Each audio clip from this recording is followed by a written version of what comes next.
있게 주님 도와주시고 또 듣는 자들이 하나님의 음성을 들을 수 있도록 도와주시옵소서.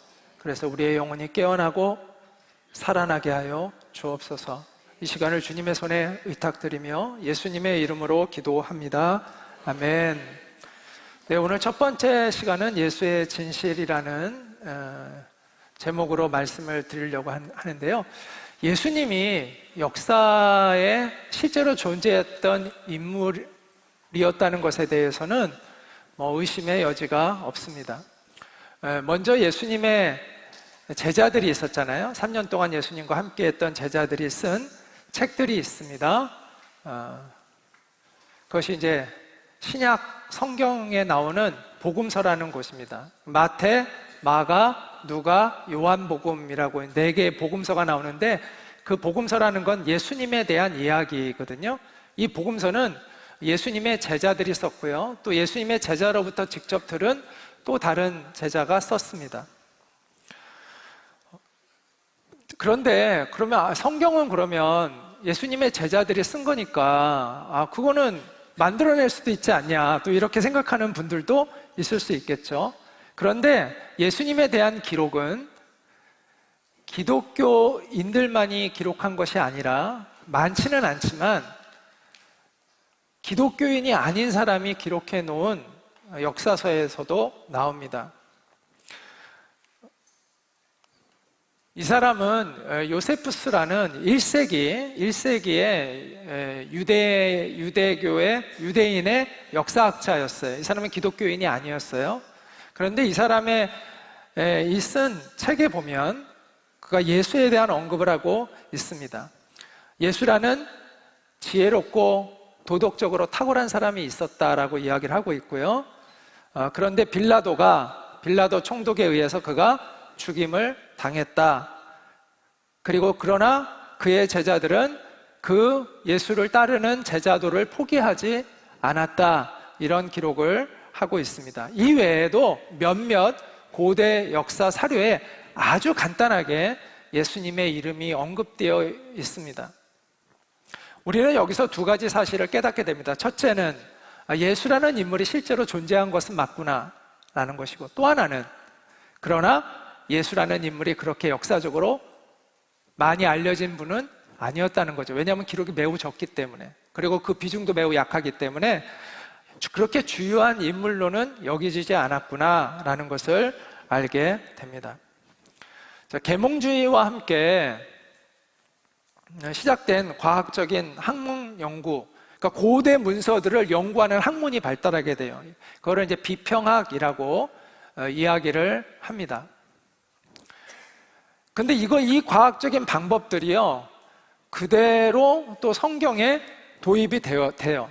그래가지고 이것을 이제 성경 비평학이라고 하는데, 편집 비평, 어떻게 이 책이 편집되어 왔는가 역사적으로, 그리고 그 역사적 배경은 무엇인가, 그 다음에 그 자료들은 어떤 자료들을 가지고 이것이 기록되었을까, 이런 여러 가지 고대 문서에 적용되는 과학적 분석 기법들을 그대로 성경에서 또 적용하게 됩니다. 이러면서 어떤 문제가 발생하냐면, 성경에 기록된 예수가 실제 예수일까? 라는 의문을 가지며 연구를 하게 됩니다.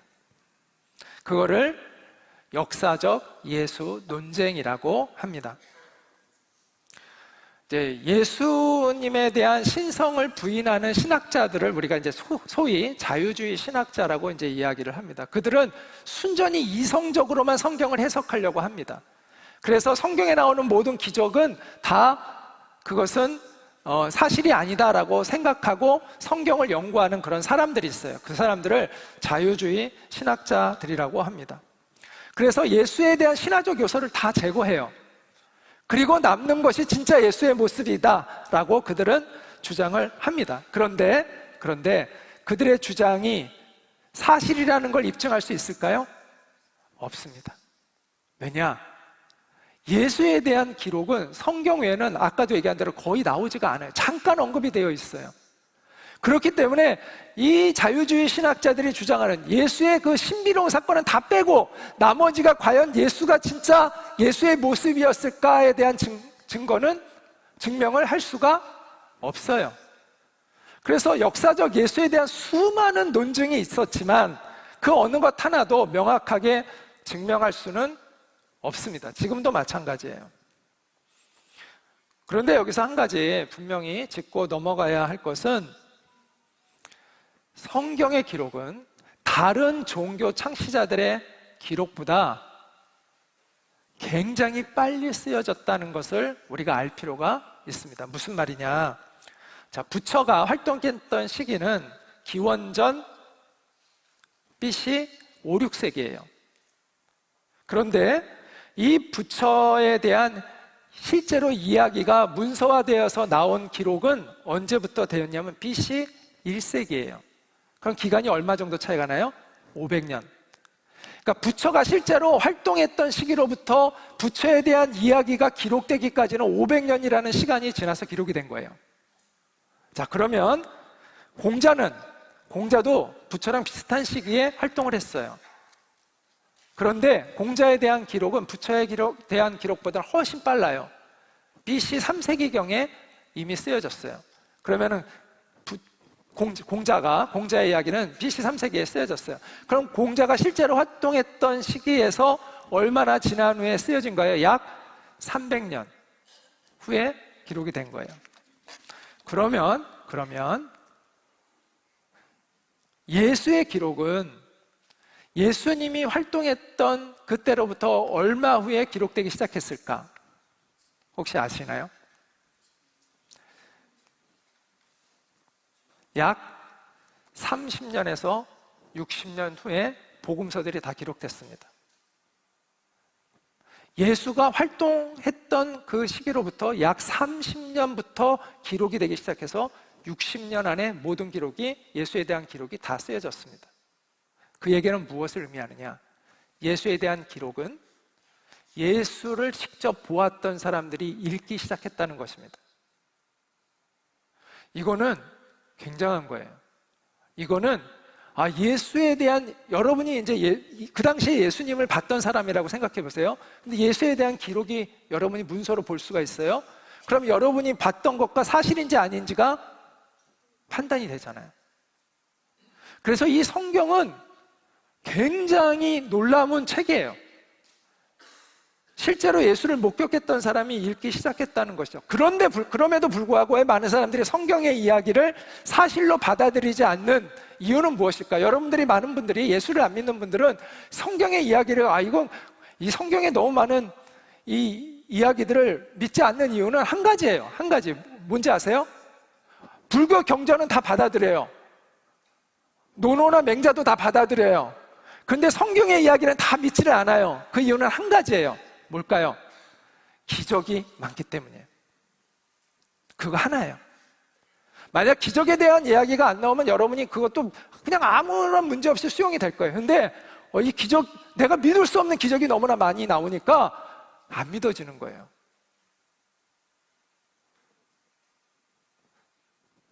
자, 그런데 이걸 이렇게 한번 생각을 해보세요. 예수가 정말 성경대로 하나님이 보낸 자고 하나님의 아들이다, 하나님의 신성을 가진 분이다 라고 한다면 그분이 이 세상에 와서 아무런 기적도 행하지 않은 게 더 이상한 일 아닙니까?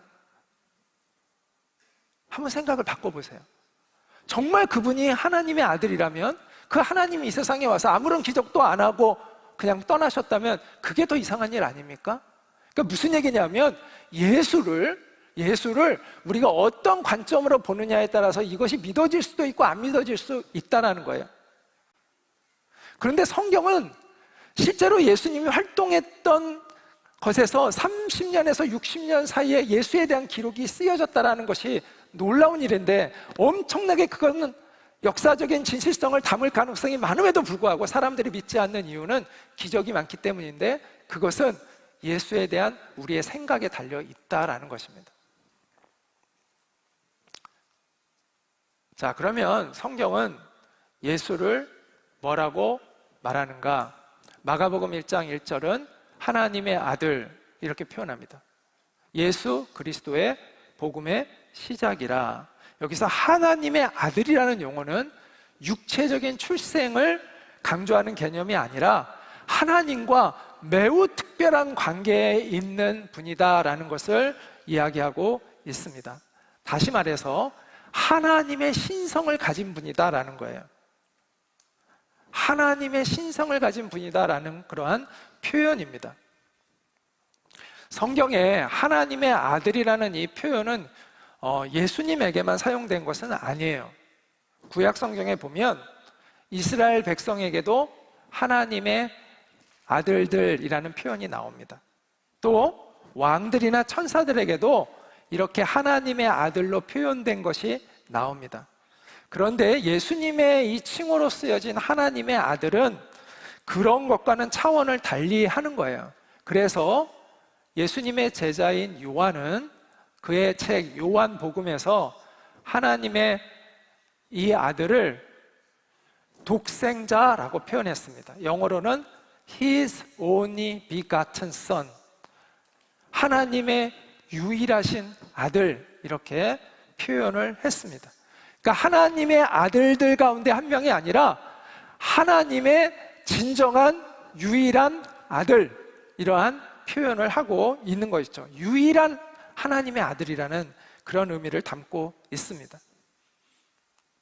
자, 그 다음에 이제 하나님의 아들 그리스도라고 했잖아요. 예수 그리스도, 복음의 시작이라. 그래서 그리스도라는 말은 헬라어 크리스토스라는 말을 이제 우리나라 말로 쓴 거예요.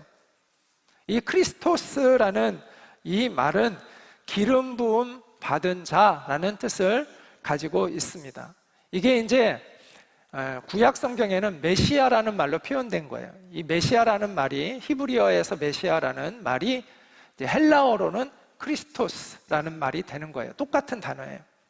기름 부음 받은 자. 그런데 기름 부음 받은 자는 이제 구약 성경에 세 종류의 사람들이 기름 부음을 받았어요. 왕, 제사장, 선지자들이 기름 부음을 받았습니다.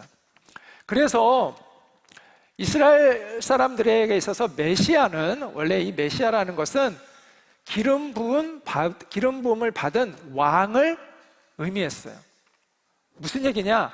예수님이 다윗처럼 기름 부음을 받아서 권력을 가지고 이스라엘을 독립시킬 왕으로 그렇게 이해를 했다라는 것이죠. 그런데 예수님의 제자들이 쓴 이 그리스도라는 이 말의 의미는 그 의미를 뛰어넘어서 인류를 구원할 구원자라는 의미로 이것을 사용하고 있습니다. 그래서 초대교회에 예수님의 예수님에 대한 그들의 신앙을 비밀스럽게 표현하기 위해서 사용한 게 이 물고기 모양이에요. 그래서 차 뒤에 보면 이렇게 물고기 모양이 있는 거 보시죠? 그게 그리스도인이라는 뜻이에요. 기독교인이라는 의미를 갖고 있는 거예요. 그게 익투스라는 이 헬라어가 물고기라는 뜻이거든요. 근데 왜 이 단어를 썼냐? 이 물고기의 말에 익투스라는 머리 글자들이 이거를 암시하고 거기에서 상징을 갖고 있었던 거예요. 예수 그리스도 하나님의 아들 구원자라는 의미가 이 익투스라는 단어 안에, 머리 글자 안에 다 담길 수가 있었기 때문에 이것을 암호처럼 그리 사용해서 자신들의 신앙을 표현했던 것입니다. 그러므로 성경이 전하는 예수는 유일하신 하나님의 아들이고 우리를 구원하기로 하나님이 약속해 주신 구원자, 바로 그리스도다, 메시아다, 이렇게 선언하고 있습니다. 많은 사람들이 인간으로서의 예수는 인정하죠. 자, 오늘 여러분 중에서 예수 믿지 않는 분들도 예수는 인간으로서 당연히 인정하죠. 그런데 하나님의 아들로는 인정하기 어려우실 거예요. 저는 충분히 이해를 해요. 왜냐하면 저도 그랬거든요. 그래서 저는 이제 예수님을 중학교 때 믿었는데 그 전에는 예수님을 많이 이렇게 제가 비난했어요. 교회 다니는 애들과 논쟁도 많이 하고, 그러면서 제가 뭐라고 얘기하냐면, 공자도 석가도 자신만 믿으라고 하지 않았는데 예수는 교만하게 건방지게 왜 자기만 믿어야 된다고 말하냐, 말도 안 되는 소리 했다, 막 이러고 제가 이야기를 했습니다. 그런데 이제 지금은 제가 입장이 바뀌어가지고 이렇게 저만 믿을 뿐만 아니라 여러분에게도 믿으라고 지금 얘기하는 이런 사람이 되었습니다. 물론 제가 이렇게 된 거는요, 제가 오늘 이렇게 이 첫 번째 강의하는 이 논리적인 것을 통해서 제가 깨달은 건 아니고 하나님을 인격적으로 전 만나는 비밀이 있었기 때문에 이제 그렇게 된 거지만 제가 나중에 이제 이 사실들을 깨닫고 이렇게 하면서 저의 그 믿음에 더 확신도 생겼어요. 전 안으로. 그리고 또 여러분 가운데 때로는 이성이라는 것이 사용이 되어져서 우리가 예수님을 향한 오해와 편견들이 사라지고 마음을 열 수 있는 기회가 돼요. 그래서 오늘 이 강의가 어떤 분들에게는 저는 큰 도움이 될 수 있을 거라는 생각을 합니다. 한번 여러분이 마음을 열고 굉장히 논리적으로, 제가 논리적으로 이야기할 거예요. 그러니까 여러분이 논리적으로 한번 생각해 보시면 여러분이 정말 예수님에 대해서 생각했던 많은 것들이 바뀌게 될 거라고 저는 확신합니다. 자, 먼저 아까 성경이 얼마나 빨리 쓰여졌느냐 그 이야기를 했죠. 그것도 우리가 주목해야 될 포인트인데, 또 하나는 예수님이 인류의 역사에서 얼마나 독특한 분인가를 아는 게 필요합니다. 자, 예수님의 생애는 겨우 34살에 끝났어요. 그리고 공적인 삶을 몇 년 동안 하셨나요? 3년밖에 안 하셨어요. 이거는요, 4대 성인으로 추앙받는 다른 세 사람들에 비하면요, 완전히 차별화되는 거예요. 이 나머지 세 분들은 부처라든지 공자라든지 소크라테스라든지 예수까지 우리가 흔히 4대 성인으로 많이 들었잖아요. 이 중에서 이 다른 세 분들은 보통 돌아가신 데가 한 70살 돼서예요. 그러니까 공적인 삶을 무려 40년을 살았어요, 거의. 그런데 예수는 34살의 청년 때에 죽었어요. 더군다나 3년이라는 매우 짧은 시간 동안만을 사역을 했어요. 그런데 인류의 역사에 예수만큼 영향력을 준 사람은 아무도 없어요. 이게 대단히 놀라운 사건이에요. 그뿐만 아니라 또 하나 놀라운 게 뭔지 아세요? 예수의 자기인식이라는 거예요. 과연 예수는 스스로를 어떻게 생각했을까? 예수님이 이렇게 얘기했어요. 내가 곧 길이요 진리요 생명이다. 그리고 심지어 나로 말미암지 않고는 하나님 아버지께로 올 자가 없느니라. 이 말은요, 4대 성인 중에 누구도 한 사람이 없습니다. 네, 지금 이렇게 사기꾼들이 좀 그런 사람들이 있죠. 이렇게 얘기하는 사람들이. 그런데 맨정신을 가지고 인류의 역사에 위대한 유산을 남긴 그러한 훌륭한 분들 가운데 저런 말을 한 사람은 예수밖에는 없습니다. 감히 누구도 저런 말을 하지 못했습니다. 부처도 자기가 죽을 때 나를 신으로 섬기지 말라고 하고 죽었다고 합니다. 근데 나중에 이제 신격화한 거죠. 공자는 자기가 뭐라고 얘기했죠? 내가 아침에 도를 깨달으면 저녁에 죽어도 좋다라고 이야기를 했습니다. 소크라테스는 너 자신을 알아라 이렇게 얘기를 했잖아요. 그런데 예수는, 이 34살의 이 청년은 내가 길이요 진리요 생명이라고 얘기했습니다. 나로 말미암지 않고는 아버지께로 올 자가 없다라고 이야기를 했습니다. 너무 충격적이지 않습니까? 더욱이 중요한 거는요, 예수님이 대제사장 앞에 가서 신문을 받을 때, 재판을 받는 거예요. 목숨을 걸고 지금. 그래서 이 대제사장이 네가 찬송받을 이의 아들 그리스도냐 이렇게 묻습니다. 목숨이 걸린 순간이에요. 그런데 예수님이 목숨을 걸고 말한 진실이 뭐냐? 내가 바로 그다. 그리고 인자가라는 이 인자가는, 인자라는 말은 사람의 아들이라는 뜻인데 직역하면 이것은 하나님이 약속한 메시아를 의미하는 단어예요. 근데 예수님이 인자가, 자기가 인자라고 얘기해요.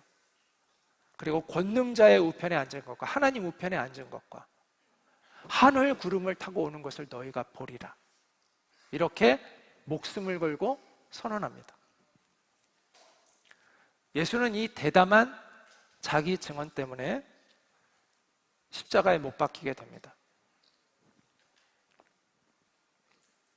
여러분, 이 막무가내의 청년을 우리가 어떻게 이해해야 합니까? 예수라는 이 인물은요, 우리가 흔히 생각하는 그런 위인들과는 차원이 달라요. 너무나 다른 삶을 살았고, 너무나 다르게 말을 했고요, 너무나 다르게 죽었습니다. 사실 성경을 진지하게 읽어보지 않아서 그렇지, 성경을 정말 진지하게 읽어보게 되면 이 예수라는 청년 앞에 당황스럽게 됩니다. 많은 사람들이 예수를, 자기는 예수를 존경한다고 얘기해요. 근데 난 예수는 안 믿는다고 이야기를 합니다. 여러분들, 그게 얼마나 모순된 일인지 아세요? 여러분 중에서도 예수님을 안 믿는데 그래도 난 예수를 존경해 라는 분들은 많아요. 그런데 그거는 왜 그런지 아세요? 성경을 안 읽어봐서 그래요. 예수가 무슨 말을 했는지 제대로 모르기 때문에 지금 그런 말을 하고 있는 거예요. 예수님의 증언과 삶은요, 사람들에게 이런 결정을 촉구해요. 하나님의 예수를 하나님의 아들로 인정하든지 아니면 거짓말쟁이로 인정하든지 둘 중에 하나만 선택할 수가 있어요. 예수가 한 말이 사실이라면 여러분은 예수님을 존경해야 될 뿐만 아니라 반드시 경배해야 돼요. 왜? 하나님의 아들이니까. 그분이 진리이니까. 여러분이 정말 예수를 존경한다면 여러분은 예수를 경배해야 되는 거예요. 그런데 여러분이 예수님을 존경하지 않는다면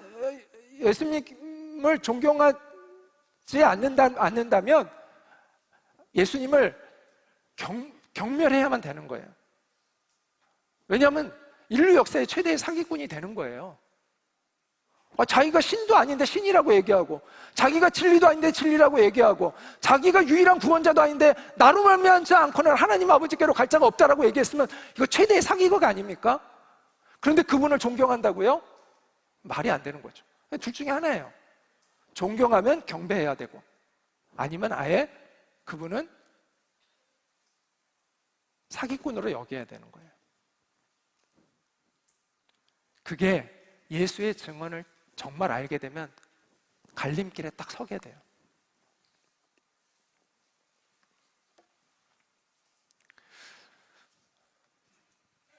부처는요, 우리가 존경만 하고 경배를 안 해도 돼요. 왜냐하면 본인이 그렇게 얘기를 안 했거든요. 본인이 내가 하나님이라고 말한 적이 없어요. 나를 믿어야만 천국에 갈 수 있다고 말한 적이 없어요. 그래서 우리는 얼마든지 부처를 존경하지만 부처를 경배할 필요는 없어요. 공자도 마찬가지예요. 공자를 존경하지만 공자를 경배할 필요가 없어요. 근데 예수는 존경하면 경배해야 되고, 그렇지 않으면 경멸해야 되는 거예요. 왜? 예수의 말이 우리에게 그것을 요구하고 있다는 것이죠.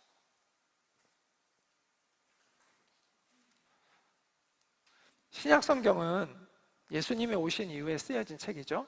구약성경은 예수님이 오시기 전. 그럼 구약성경은 언제부터 쓰여졌을까요? 예수님이 오시기 약 1500년 전부터 처음 쓰여지기 시작해서 약 400년 전까지, 오시기 400년 전까지 쓰여진 게 구약, 그러니까 약 1000년 동안 예수님에 대한 예언이 있었어요. 그래서 신약성경은 그 예언된 예수님이 오신 이후에 예수님이 어떻게 살다 가셨는지가 쓰여졌고, 그 전에 예수가 앞으로 어떻게, 어디서 태어나서 어떤 사역을 하다가 어떻게 죽고 어떻게 부활할지가 미리 예언되어 있었던 것이 구약 성경이에요. 근데 이 구약 성경의 처음 시작은 창세기잖아요. 창세기에 보면 창세기에서부터 예수님에 대한 암시가 나옵니다. 자, 여호와 하나님이 뱀에게 이르시되, 뱀이 유혹을 해서 이제 인간이 타락하잖아요. 네가 이렇게 하였으니 네가 모든 가축과 들의 모든 짐승보다 더욱 저주를 받아 배로 다니고 살아있는 동안 흙을 먹을지니라, 이렇게 말씀하신 이후에 내가 너로 여자와 원수가 되게 하고 내 후손도 여자의 후손과 원수가 되게 하리니, 여기서 여자의 후손이 예수님을 상징하고 있는 것입니다. 여자의 후손은 너의 머리를 상하게 할 것이요, 사탄의 머리를 상하게 할 것이고, 사탄은 여자의 후손의 발꿈치를 상하게 할 것이니라. 이것을 그래서 최초에 쓰여진 복음, 원시 복음이라고 이야기를 합니다. 최초의 예수님에 대한 암시라고 이야기를 합니다. 이 창세기는 예수님이 오시기 1500년 전에 쓰여진 책입니다. 예수님의 십자가와 부활의 사건은요, 우연히 일어난 사건이 아니라 이미 그 사건이 있기 1500년 전부터 언급이 시작돼서 400년 전까지 약 1000년 동안 계속되어서 예언되어 왔던 내용입니다.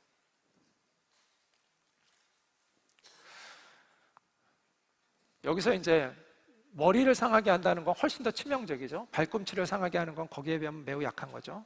그러니까 사탄은 예수님을 십자가에 죽였지만 예수님은 사탄의 머리를 밟으셨다는 거죠. 그 권세를, 죽음의 권세를 깨뜨렸다라는 것을 상징하고 있습니다.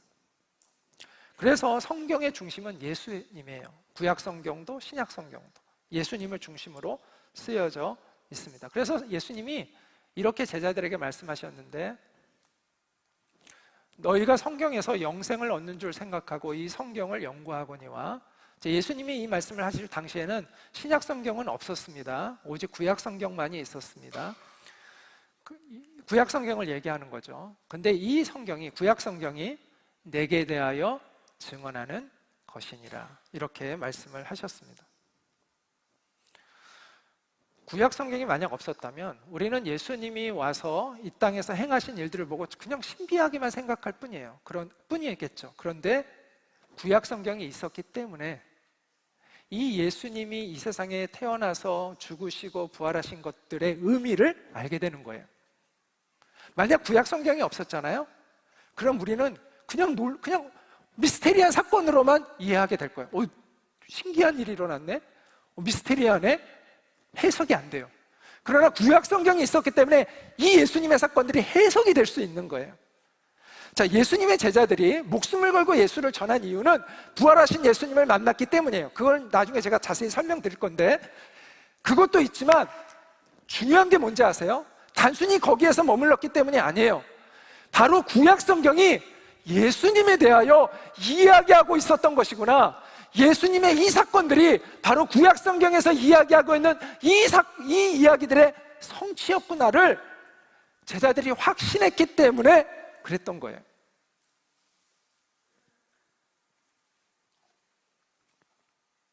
구약 성경은 예수님에 대한 약속들로 가득 차 있어요. 어떻게 오고, 어떻게 죽고, 어떻게 부활할지에 대한 예언이 성경에 다 나와요. 그래서 제자들이 이분이 약속하신 분이었구나 깨닫게 된 거예요. 그리고 그 깨달음을 적은 게 신약 성경이 된 거예요. 그 구약 성경에 대한 해석이에요. 신약 성경은 구약 성경의 이것들이 예수님으로 인해서 이렇게 이루어졌구나, 그것을 깨닫고 쓴 것들이 신약 성경이에요. 그래서 구약 성경과 신약 성경이 그렇게 연결이 되는 거예요. 예수님에 대한 예언은요, 수백 개가 돼요, 구약 성경에. 그런데 몇 가지만 우리가 보면 예수님이 다윗의 후손일 거라는 예언이 나와요. 다윗의 자손에게서 메시아가 나올 것이다. 또 예수님이 처녀의 몸에서 태어날 것이다 라는 것도 성경에 나와요. 그러니까 예수님이 처녀의 몸에서 태어난 건 구약 성경에 이미 예언되어 있었던 일이라는 거예요. 또 예수님이 베들레헴에서 태어날 거라는 것도 예언되어 있어요. 어디서 태어날지가 예언되어 있어요. 그냥 아무 데서나 태어나는 게 아니에요. 또 예수님이 어떤 일을 할 것인지가 나와 있어요. 그 메시아가 오면 맹인이 눈을 밝게 될 것이고, 못 듣는 사람이 귀가 열리고, 앉은 매이가 일어나고, 이 기적들이요 그냥 일어나는 게 아니에요. 이미 다 수백 년 전에, 이사야서는 예수님이 오시기 700년 전에 쓰여진 책이에요. 이렇게 나와 있었어요. 그분이 오셔서 어떤 일을 해, 어떤 표적이 일어날지가. 또 예수님이 입성할 때 나귀를 타고 입성하시잖아요. 그것도 예언되어 있어요. 예수님이 그냥 행동하신 게 아니에요. 그분이 그냥 자기 마음대로 행동하신 게 아니에요. 구약 성경의 성취를 하나하나 다 하신 거예요. 메시아이기 때문에 그럴 수 있는 능력이 있는 것이죠. 또 예수님이 십자가에서 죽으실 것에 대해서 이 시편에 이렇게 자세히 나와요. 나는 물같이 쏟아졌으며 내 모든 뼈는 어그러졌으며 내 힘이 말라 질그릇 조각 같고 내 혀가 입천장에 붙나이다. 악한 무리가 나를 둘러 내 수족을 찔렀나이다. 내 겉옷을 나누며 속옷을 제비 뽑나이다. 라는 이 예수님의 구체적인 죽어가는 모습이 다 표현되어 있어요, 시편에. 또 예수님의 부활에 대해서도 이렇게 암시하고 있어요. 하나님 아버지께서 내 영혼을 스올에 버리지 아니하시고, 스올은 이제 음부를 얘기하는 거거든요. 그러니까 내 육체를 살리실 것이다. 거기에 버려두지 않고 끌어올리실 것이다. 라는 이런 내용이 나와요. 그리고 예수님이 승천하실 거에 대한 내용도 나와요.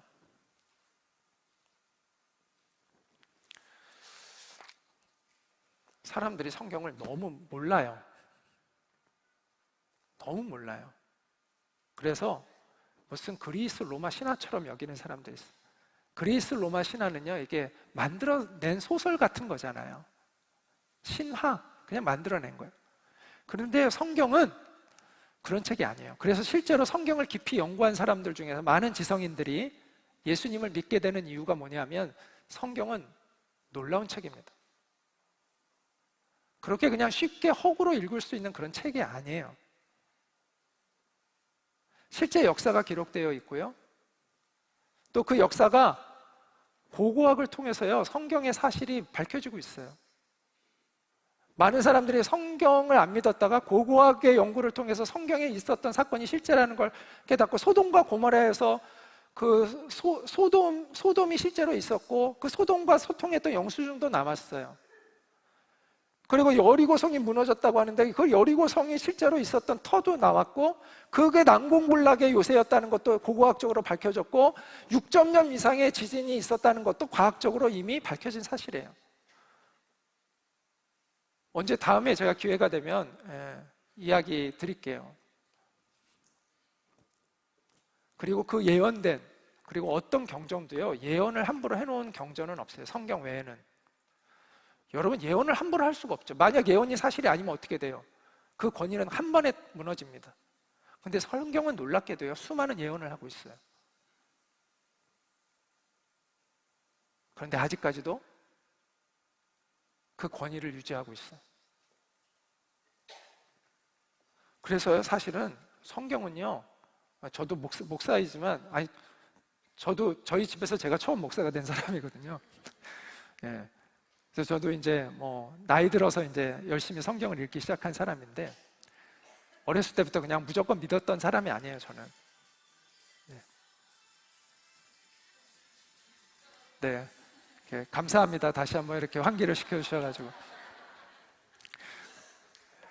조시는 분들은 좀 깨어날 수 있을 것 같아요. 근데 성경은요, 제가 목사이지만 너무 놀라운 책이에요.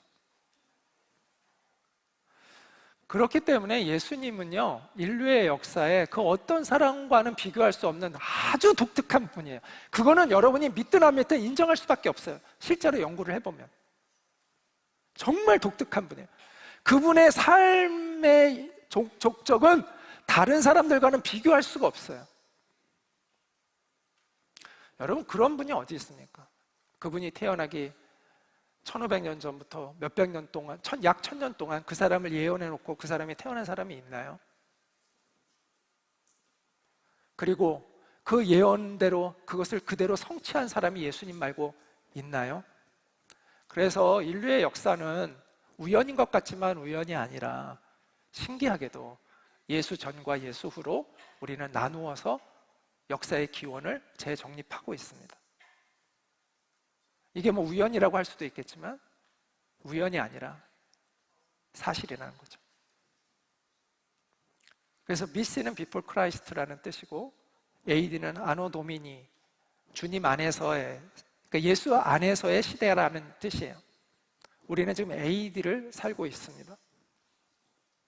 그러므로 예수님을 안다는 것은 역사의 중심을 여러분이 아는 것입니다. 그리고 예수를 안다는 것은 하나님의 약속의 성취를 아는 것입니다. 그리고 예수를 안다는 것은 구원받을 수 있는 길을 아는 것입니다. 그래서 예수님은 당당하게 이렇게 말씀하셨습니다. 한번 같이 읽겠습니다. 시작. 영생은 곧 유일하신 참 하나님과 그가 보내신 자 예수 그리스도를 아는 것이니이다. 여러분, 또 하나의 놀라운 사실은요, 자, 예수님을 십자가에 못 박은 군인들이, 로마의 군인들이 있잖아요.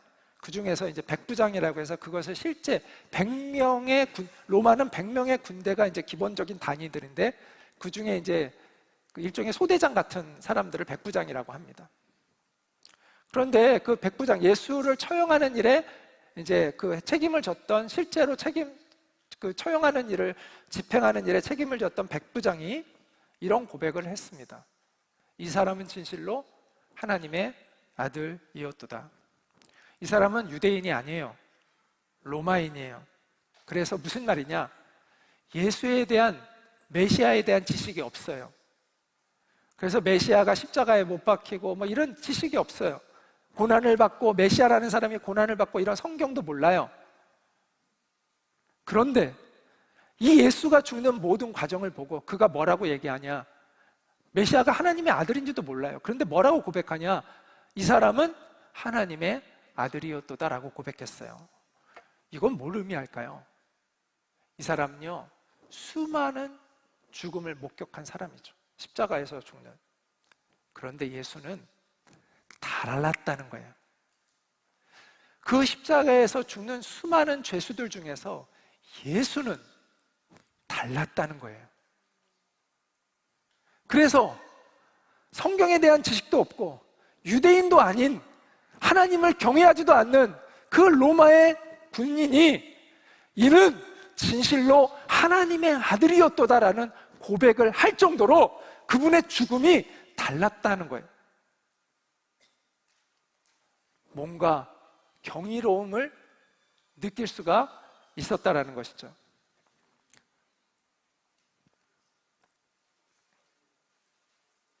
예수님은 인간의 몸을 입고 이 땅에 오셔서 우리를 대신해 십자가를 짊어지신 하나님의 아들이십니다.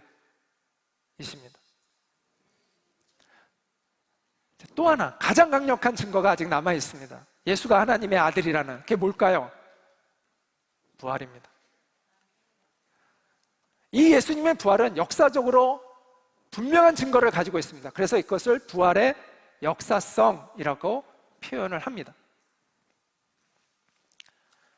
이분은 톰 나이트라는 신학자인데, 영국에 있는 신학자인데요, 이분이 하나님의 아들이라는 아주 두꺼운 책을 썼습니다. 그러면서 부활은 고대 어떤 종교 집단에서도 볼 수 없는 매우 독특한 개념이었다라는 것을 역사적으로, 과학적으로 증명을 했습니다. 흔히 사람들이, 고대인들이 부활의 개념을 가지고 있다고 얘기합니다. 이제 이런 걸 역사과학이라고 하잖아요. 역사적 관점으로 그것을 증명해가는 것을 이제 역사과학이라고도 이야기하는데, 그런 관점으로 이것을 이제 이야기를 했는데요. 흔히 사람들은 고대인들이 부활의 개념을 가지고 있었다라고 생각합니다. 특히 이거 이집트인들, 미라. 그래서 실제로 학자들이 이 미라에 대한 이야기를 하면서 이것을 부활의 개념과 연결시켜서 이 이집트 사람들은 부활의 개념을 가지고 있었다라고 이야기를 하기도 합니다. 그런데 이 톰 라이트는 그것이 아니다라고 주장을 합니다. 정확히 말하면 이집트인들은 부활의 개념을 가지고 있었던 것이 아니다라고 이야기를 합니다. 왜냐하면 부활이라는 원래의 개념은 죽어서 이 사람의 몸이 썩어서 사라졌는데 다시 회복이 되어서 온전한 몸을 형성하는 것을 우리가 생각하는 부활이잖아요. 그런데 이집트인들은 그런 의미의 부활이 아니었다는 거예요. 그들은 부활을 믿은 것이 아니라 영생과 사후세계를 믿은 거지 부활을 믿은 것이 아니다라고 이야기를 합니다. 그래서 이집트인들이 미라를 만든 이유는 뭐냐? 미라가 썩으면 안 되는 거예요. 그들은 그 영이 떠났다가 다시 육체로 돌아온다고 믿고 있었어요. 그런데 육체가 사라지면 안 돼요. 썩으면 안 돼요. 그래서 썩지 않게 보관해야 되는 거예요. 그러니까 부활을 믿은 게 아니에요. 오히려 부활을 안 믿은 거예요. 그래서 그 몸을 썩지 않게 보존해야 되는 거예요. 그래서 미라를 만들었다는 거예요. 그래서 그들이 가졌던 개념은 영생의 개념이지 부활의 개념은 아니었다라고 이야기를 합니다. 고대 종교에서 순장이라는 제도가 있습니다. 이거 우리나라에서도 있었고 중국에서도 있었고 이집트에서도 있었어요. 이게 뭐냐? 왕이 죽으면 왕의 부인과 신하들을 생매장하는 것을 순장이라고 합니다. 왜냐하면 사후세계를 믿었어요. 그 왕이 이제 사후세계에 가면 그 왕을 다른 신하들도 가서 또 섬겨야 되잖아요. 그러니까 죽이는 거예요. 같이 가라고. 사후세계를 믿고 있었어요. 그래서 고대 종교가 이런 영생의 개념, 사후세계의 개념을 가지고 있었어요. 그런데 부활에 대한 개념은 기독교만이 가지고 있는 매우 독특한 개념이다라는 것입니다. 물론 한 종교가 이와 유사한 개념을 가지고 있습니다. 유대교입니다. 기독교가 성경이 유대교와 같은 성경을 가지고 있죠. 구약 성경이죠. 그래서 유대교 안에는 일부의 사람은 부활을 믿었고 일부의 사람은 부활을 믿지 않았습니다. 어떤 사람은 믿으냐? 이제 여러분 혹시 바리새인이라고 들어보셨어요? 바리새인? 예수님과 많이 다퉜죠? 그 바리새인들이 부활을 믿었어요. 바리새인들은 어떤 사람이면 민족주의자들이에요. 그리고 성경을 깊이 연구하는 사람들이에요. 반면에 부활을 안 믿었던 사람들이 있는데 이 사람들이 제사장 그룹이에요. 종교 지도자들. 이들은 부활을 안 믿었어요. 그래서 사도 바울이 예수님께서 보냄을 받은 자로 세계 선교를 위해서 쓰임 받았던 바울이 이제 사두개인과 바리새인들이 그 재판장에 있는 걸 보고 이 사람이 이제 바울이 재판을 받다가 이렇게 얘기한 거예요. 여러분, 원래 바울이 바리새인이었거든요. 예전에는. 나는 지금 바리새인이고 또 바리새인의 아들이라 죽은 자의 소망 곧 부활로 말미암아 내가 신문을 받는다. 내가 지금 바리새인으로서 부활에 대한 신앙을 선포했기 때문에 내가 지금 이런 신문을 받게 되었다라고 얘기하니까 이 바리새인들이 발끈한 거예요. 사두개인들이 지금 그런 것으로 너를 지금 신문한 거야? 그러면서 둘 사이에 논쟁이 붙었다라는 거예요.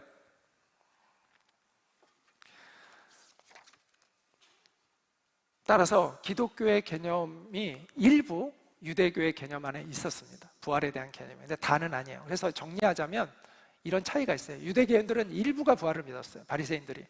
그러나 기독교인들은 모두가 부활을 믿었습니다.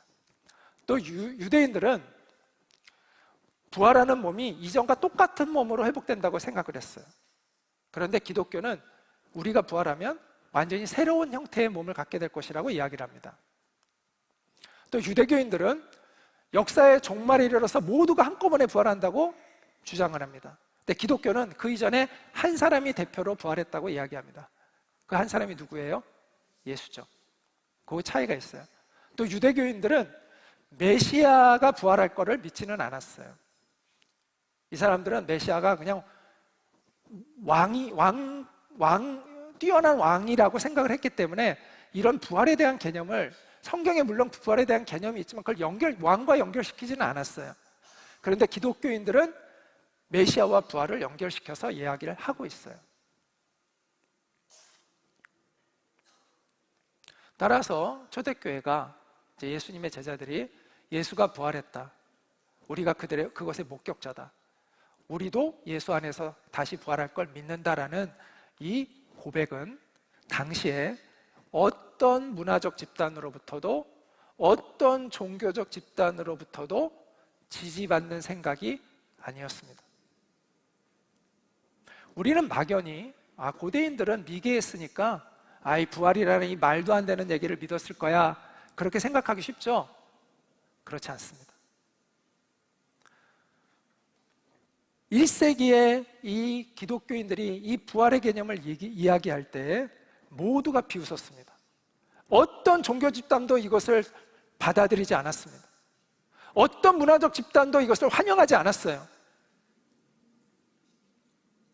이처럼 초대교회 성도들이 예수님이 이제 예수님을 위해서 처음 시작된 교회를 초대교회라고 얘기하는데, 그 초대교회에 부활의 복음이 선포될 때 이것은 사람들이 쉽게 받아들여지는 개념이 결코 아니었습니다. 그것 때문에 비웃음을 당하고, 그것 때문에 모욕을 당하고, 그것 때문에 핍박을 받았어요. 그런데 왜 그들은 이런 듣도 보지도 못한 주장을 하기 시작했던 것일까요? 왜 그들은 심지어 목숨까지 바치면서 이 주장을 고집했던 것일까요? 그 이유는 뭘까요? 합리적인 이유는 한 가지밖에 없어요.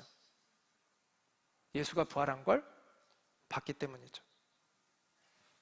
그리고 성경이 새롭게 해석되었기 때문이에요. 구약 성경이. 아, 맞구나. 이게 맞구나. 그리고 확고한 소망이 그들 가운데 생겼기 때문입니다. 아, 나도 부활하겠구나. 죽은 예수가 무덤에서 살아나지 않았다면 이 부활의 개념은 전해질 수가 없습니다. 그리고 그것을 실제로 제자들이 목격하지 않았다면 그것은 전해질 수가 없었습니다. 그래서 예수의 제자들의 그 담대한 주장, 용감한 행동, 놀라운 삶의 변화는 예수의 부활을 빼면 다 미스테리로 남습니다. 인류의 역사의 가장 큰 미스테리는 그 제자들의 그와 같은 주장과 변화일 것입니다. 만약 예수의 제자들이 부활을 전해서 돈을 벌고 성공했다, 그러면 우리는 그들의 말을 의심하겠죠. 아이, 저거 다른 목적이 있으니까 그렇게 말했구만, 이렇게 생각했겠죠. 그런데 그들은 앞에서 얘기한 대로 오히려 그것을 전하다가 핍박을 받았습니다. 감옥에 가고 매를 맞고 심지어 죽임을 당했습니다. 그런데도 그들은 그 주장을 굽히지 않았어요. 여기서 우리는 진실의 힘을 느낍니다. 그리고 그들의 말에 귀를 기울일 수 있는 근거를 깨닫게 됩니다.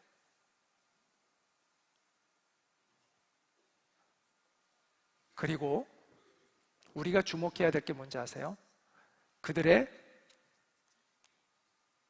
급진적으로 변화된 삶입니다. 그들도 예수님을 따라다닐 때만 해도 세상 사람들과 별반 다르지 않았어요. 자리 다툼하고 서로 시기하고 어떻게 하면 높은 자리에 올라갈까 하고, 그래서 누구는 예수님께 찾아와서 예수님 왕이 되시면 우리를 좌우편에 앉게 해주십시오 막 요청하고 그랬잖아요.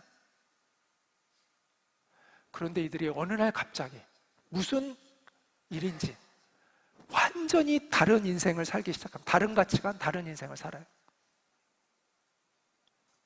그들의 꿈이 바뀌어요. 편안하고 안락하고 성공하는 삶이 아니라 하나님의 나라를 추구하는 인생으로 바뀌어요. 그리고 그 가치관에 합당한 새로운 인생을 살기 시작해요. 어려운 이웃들을 자기가 희생해서 남을 돕고, 심지어 그들을 욕하고 때리고 죽이는 사람까지도 용서하고. 대단한 일 아닙니까? 자기를 억울하게, 잘못한 것도 없는데 자기가 부활을 전한다는 그거 하나로 자기를 감옥에 가두고 때리고 죽이는 사람들 억울하잖아요. 근데 그들을 저주하지 않고 그들을 용서합니다. 그리고 도덕적으로도 새로운 차원의 인생들을 그들이 살게 됩니다. 그 제자들이 보여준 그 확고한 신념, 순결하고 고결한 삶의 변화, 이거는 중요한 진실을 우리에게 알려줍니다. 그것은 그만큼 강렬한 것을 그들이 경험했다는 것이죠. 그거는 누구도 부인할 수 없는 사실일 겁니다. 그런 변화는요, 엄청난 충격적인 경험 없이는 이루어질 수가 없는 거예요. 그 경험이 뭘까요? 부활하신 아들, 부활하신 하나님의 아들 예수 그리스도를 만난 것입니다. 그렇지 않고는 설명이 안 돼요. 그리고 이 신비로운 예수님과의 만남은 그 이후로 인류의 역사에 계속되어 오고 있습니다. 예수님이 정말 성경이 약속한 하나님의 아들이 맞다면, 그리고 그분이 정말 유일한 구원의 길이 된다면, 예수님을 만나는 것은 여러분의 인생에서 가장 중요한 사건이 될 것입니다. 그 만남을 여러분 고대하십시오. 지금으로부터 2000년 전에 계셨던 예수님 우리가 어떻게 만나? 이렇게 생각하실 수 있을 거예요. 물론 우리는 예수님이 존재했던 시간으로부터 약 2000년 후에 지금 우리는 살아가고 있습니다. 그런데 예수님은 역사 속에 죽고 끝나신 분이 아니잖아요. 부활하신 분이잖아요. 하나님이시잖아요. 그렇기 때문에 지금도 살아계셔서 우리를 만나주실 수 있는 분이죠. 여러분이 수천 년 전에 그 바람빛을 우리가 오늘 밤에 만날 수가 있어요. 만원경으로 보면 수천 년 전의 빛도 볼 수 있고요, 육안으로는 약 1000년 전까지의 빛을 볼 수 있어요. 그건 무슨 얘기예요? 1000년 전에 그 빛이 출발을 한 거예요. 거기에서는 사라졌어요. 사라진 게 아니에요. 없어진 게 아니에요. 1초에 빛의 속도가 얼마죠? 1초에 30만 킬로미터의 속도로, 어마어마한 속도로 날아와서 우리가 오늘 밤 공주에서, 하늘에서 바라볼 때 그 빛이 나와 만난 거예요. 신기하죠? 이처럼 우리는 2000년 전에 나를 위해 십자가에 달리신 예수님이 사라지신 게 아니라 그분은 살아계신 부활하신 하나님의 아들이시기 때문에 오늘 우리가 생생하게 그분을 만나는 신비로움이 있을 수 있는 거예요. 여러분, 과거의 역사 속에 흘러간 예수라는 인물을 회고하는 것은 저는 의미가 없다고 생각합니다. 그런 예수라면 우리의 인생을 의지할 필요가 없겠죠. 그러나 예수가 정말 하나님의 약속하신 하나님의 아들이라면 그분을 만나는 것은 우리의 운명을 바꾸는 것이 되는 것입니다. 그분은 살아계신 하나님의 아들이십니다. 오늘도 내 인생에 찾아오시는 구원자이세요. 나의 방황을 그치게 하시고 내 인생의 진정한 목적을 깨닫게 하시고 내 몸과 마음에 병든 것을 치유하실 수 있는 능력의 하나님이십니다. 내 슬픔을 위로하고 지친 나를 일으켜 세워주고 가치 있는 꿈과 소망을 심어주고 나와 친밀한 대화를 나누어 주시는 분, 그리고 나를 감싸 안아주시는 분, 예수님은 그런 분이십니다. 그 살아계신 예수님과의 신비한 만남이 여러분 가운데 있기를 축복합니다. 아인슈타인이 이런 말을 했어요. 신비는 우리가 체험할 수 있는 가장 아름다운 것이다. 과학자도요, 신비의 세계를 인정을 했어요. 신비의 세계를 부인하는 사람은요, 자신이 영적인 존재라는 사실을 부인하는 것이죠. 기독교에서 말하는 진리는요, 한 인격체에게 모아집니다. 그러니까 불교나 이런 데는 깨달음을 이야기하잖아요. 노노도 그런 깨달음, 세상에 많은 철학책들이 다 깨달음에 대한 이야기를 하죠. 그런데 기독교에서의 이 깨달음, 기독교는 깨달음의 종교가 아닙니다. 만남의 종교입니다. 저는 종교라는 그 말도 좀 쓰고 싶진 않아요. 기독교는 하나님과의 만남입니다. 그래서 우리가 어떤 통찰력을 얻었다, 어떤 삶의 지혜를 얻었다는 그런 차원이 아니라 우리가 예수님을 만났다라고 이야기하는 겁니다. 여러분 좀 신기하죠? 교회 다니는 사람은 자꾸 하나님을 만났다고 하는데 도대체 그게 뭐야? 하나님 만났습니까? 라고 묻는데 도대체 그게 뭐야?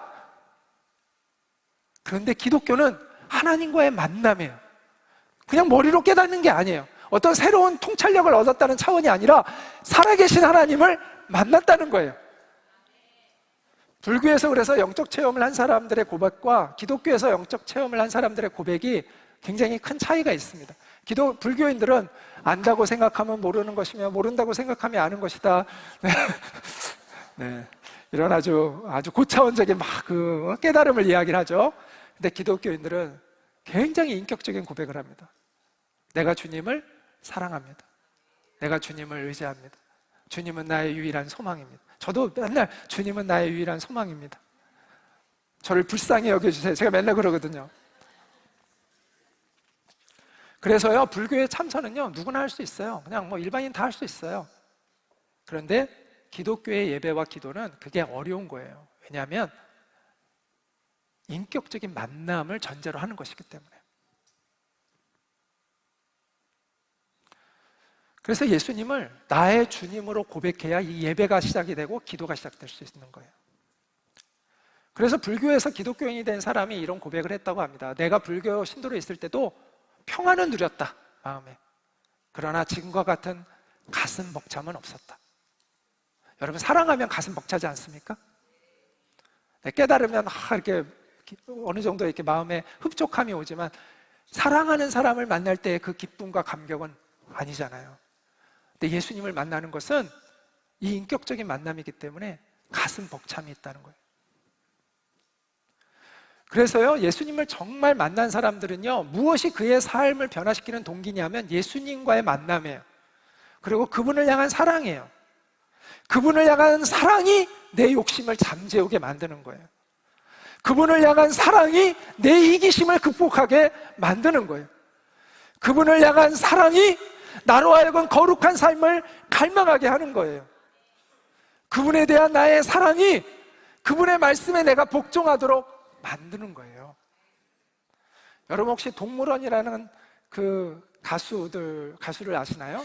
그 가수가 부른 변해가네라는 그룹이죠, 그룹.